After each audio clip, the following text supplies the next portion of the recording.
Obviously, every nation in peacetime needs to have good leadership, and specifically during crisis needs to have it. The reason our country, United States, is in deep trouble right now is that we don't have a good system that is organized, that has systems in place for managing natural disasters and such crisis, humongous crisis. At the same time, the management that wants to run this broken system, I say broken because I remember Katrina, and I don't think we learned anything from that. Anyhow, our management in this country being headed by a president who is not a balanced person, who is a narcissist and a psychopath and has no compassion for humanity. And we all know it. And those who deny it, I have nothing to say to you. Let's look at the statistics. As of 3 days ago, the statistics by the European CDC, it's counting the number of cases. They said that some cases since beginning of coronavirus in China as of 3 days ago, it has changed everything, but along the same pattern, was about 82,000.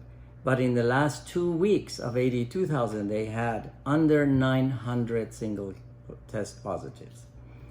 And in South Korea, the numbers were 9,000 total cases. And out of that, the positive tests in the last 2 weeks, 1,655. Now look at US. What did we learn from in these 3 months? We had 46,442 cases. Of that, 45,888. So about 95% of the cases in US belong to the last 14 to 16 days.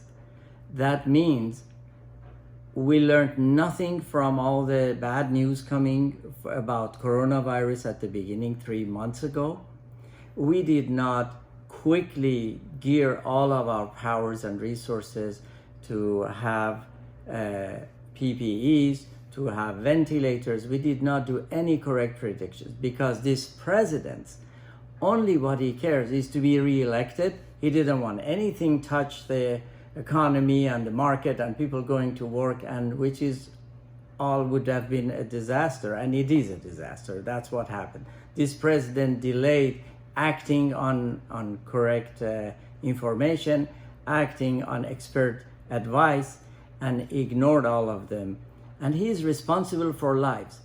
Of course, he doesn't feel any compassion. He's not a person who will feel if he sees somebody die in front of his eyes. All he cares is his ego, is to boost his narcissistic needs and attend to that. And always he just loves to see himself at the podium and cameras just taking his pictures and listen to his nonsense. What I'm surprised is with those who are standing like statues, we're very polite when he's talking and looking at the emperor talking, and they are quiet. Why are you guys quiet? This is the time, the historic time. This is extreme crisis time. Why don't you guys at that podium, at the same microphone when you have a chance, put this guy back in his place? Is your salary important? Is your job important? This is a historic time that you can stamp your name in the history of this country that you did stand for something that's right. And for those Republicans in the Congress who are still supporting this president, what can I say? You guys, maybe, I don't know what to say. I don't want to use bad words. So think again. Understand the country as us country, not as just me and my type country and people like my color, and the hell with everybody else. Stop doing that. This country is torn apart, and now this coronavirus management is destroying us. So somebody must put this president in his place, the same way the American forensic psychiatrist. A couple of years ago, they went to the Congress and they said this president is not mentally stable and is not fit to be in the Oval Office. and the Republicans brushed it off. And now during this crisis, we're paying the big price, and we will pay, and people will lose lives and families will be shattered. But Trump doesn't see any of that pain.